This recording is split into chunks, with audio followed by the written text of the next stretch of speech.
হিমেশ রেশমিয়ার আমাদের ওয়েস্ট বেঙ্গলে যে এত ফ্যান ফলোয়িং রয়েছে, সত্যি বলতে এটা জাস্ট আমি বিশ্বাস করতে পারছি না।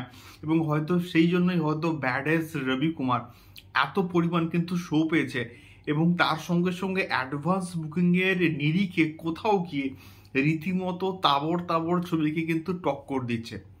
হ্যালো গাইস, আমি Deep and welcome back to my channel Deep exclusive. So এখন আমি এই ভিডিওর মধ্যে বেসিক্যালি কথা বলবো দুটো বিষয়কে নিয়ে। ব্যাডাস রবি কুমারের দুর্দান্ত একটা অ্যাডভান্স বুকিংকে নিয়ে কথা হবে, এবং তার সঙ্গে সঙ্গে সলমান খানের সিকান্দারকে নিয়ে কিন্তু একটা এক্সক্লুসিভ আপডেট দেবো এই ভিডিওর মধ্যে। তো প্রথমে যদি আসি হিমেশকে নিয়ে, তো ব্যাডাস রবি কুমারের প্রত্যেকটা গান খাজা হয়েছে। ব্যাডাস রবি কুমারের ট্রেলারটা রীতিমতো খাজা হয়েছে। মানুষ খাজা জিনিসকেই কিন্তু অ্যাকসেপ্ট করছে। মানুষ এই সমস্ত জিনিসপত্রগুলোকে যেগুলো অ্যাকচুয়ালি বেশি ট্রোলিং হয় না, সেইগুলোই কোথাও গিয়ে প্রচণ্ডভাবে কিন্তু সাকসেসফুল হয়। তো এটা এর আগে ইতিহাসেও কিন্তু মোটামুটি ঘটেছে, এবং এই রিসেন্টলি এর ক্ষেত্রেও আমরা কিন্তু দেখতে পাচ্ছি কোথাও গিয়ে প্রচণ্ড ভায়োলেন্স রয়েছে।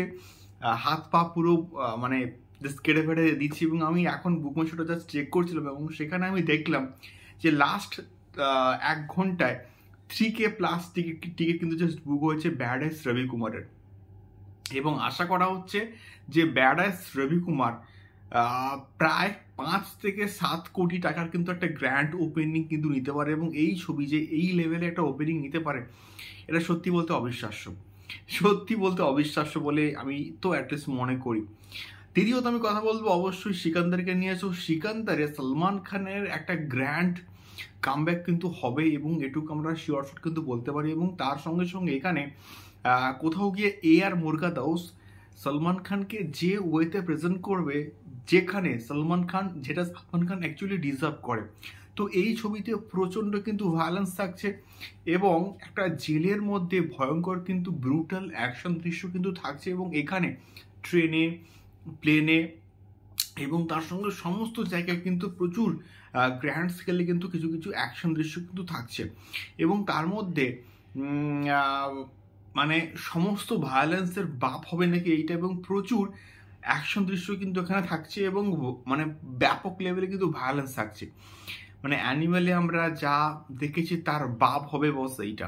এবং সলমান খান যখন এইরকম একটা ক্যারেক্টার করে, একটা সিরিয়াস একটা ক্যারেক্টার, তখন সেই পার্টিকুলার প্রজেক্টটা প্রচণ্ডভাবে কিন্তু সাকসেসফুল হয় কোথাও গিয়ে।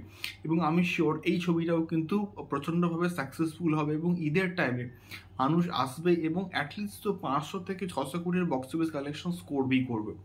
দেখা যাক কী হয়। তোমাদের কি মতামত অবশ্যই কমেন্ট বক্সে কমেন্ট করে শেয়ার করো। দেখা হচ্ছে পরবর্তী ভিডিওতে।